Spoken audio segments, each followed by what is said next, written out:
ഇന്നലെ ഒരാൾ എനിക്ക് വിളിച്ചു ഭയങ്കര കരഞ്ഞിട്ടാണ് പറയുന്നത്. എന്തൊരു കഫാർത്ത ഞാൻ കൊടുക്കേണ്ടത് വെച്ചുകൊണ്ടാണ്. ആ കഫാർത്ത് കൊടുക്കണ കാര്യമാണ്. ചില തെറ്റിന് കഫാർത്ത് കൊടുക്കണമല്ലോ. ഭർത്താക്ക് ഡ്രസ്സ് കൊടുക്കുകയോ വസ്ത്രം കൊടുക്കുകയോ ഭക്ഷണം കൊടുക്കുകയോ ആ ചെയ്ത് മൂപ്പര് എന്ന് പറഞ്ഞാണ്.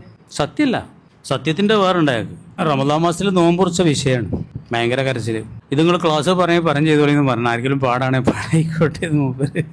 അപ്പോൾ അയാളോട് നമുക്ക് പറയാനുള്ളത് ഇതാണ്. കരയുണ്ടല്ലോ, ദുഃഖമുണ്ടല്ലോ, ആത്മാർത്ഥമായിട്ടാണെങ്കിൽ പ്രതീക്ഷ ഉണ്ട്. കോയമ്പന് കഥ മനസ്സിലായണം എന്താന്നുള്ളത്. നമുക്ക് അത്രേ പറയാൻ പറ്റുള്ളൂ. അഹമ്മദോ, നോമ്പുറിച്ച കേസാണ്. ആ ദുഃഖം അതേ സ്ഥാനത്ത് ചിലവർക്ക് തെറ്റ് ചെയ്താലും ഒരു കുറ്റബോധം ഉണ്ടാവില്ല. അതാണ് ഏറ്റവും വലിയ ലക്ഷണക്കേട്.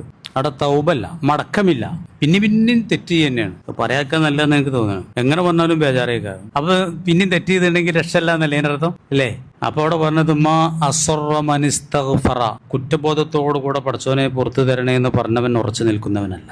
പാപത്തിൽ ഉറച്ചു നിൽക്കാൻ ഒരു കുറ്റബോധം ഇസ്തിഗ്ഫാറും ഇല്ലാതെ അങ്ങനെ ചെയ്യാ. ചിലവരൊക്കെ അങ്ങനെ ചെയ്ത് പിന്നെ അങ്ങനെ അവർക്ക് തന്നെ തോന്നി പടച്ചോനൊന്നും ഇല്ല, ഞാൻ വളരെ നന്നായിരുന്നു. പിന്നെ ഓല് എങ്ങനെയും നിരീശ്വരവാദി ആകാൻ പറ്റുമോ? ഈ മറ്റേ ടീം യമുക്കളൊക്കെ പറഞ്ഞ് അതിന് വല്ല ചാൻസ് ഉണ്ടോ നോക്കലോ അന്വേഷിക്കലും തുടങ്ങും. പിന്നെ വിശ്വാസം അങ്ങനെ തുടങ്ങും. എന്നാൽ പിന്നെ ബേജാറില്ലല്ലോ. അതാണ് സോക്കട്. അപ്പൊ പിന്നെ അള്ളാഹു തആല ഹൃദയത്തിന് സീൽ വെക്കുക എന്നുള്ള നടപടി ഉണ്ടാവുന്ന കൊണ്ട് നമ്മൾ പറഞ്ഞിട്ടുണ്ട്. പിന്നെ ഈമാനാണ്ട് കയറൂല.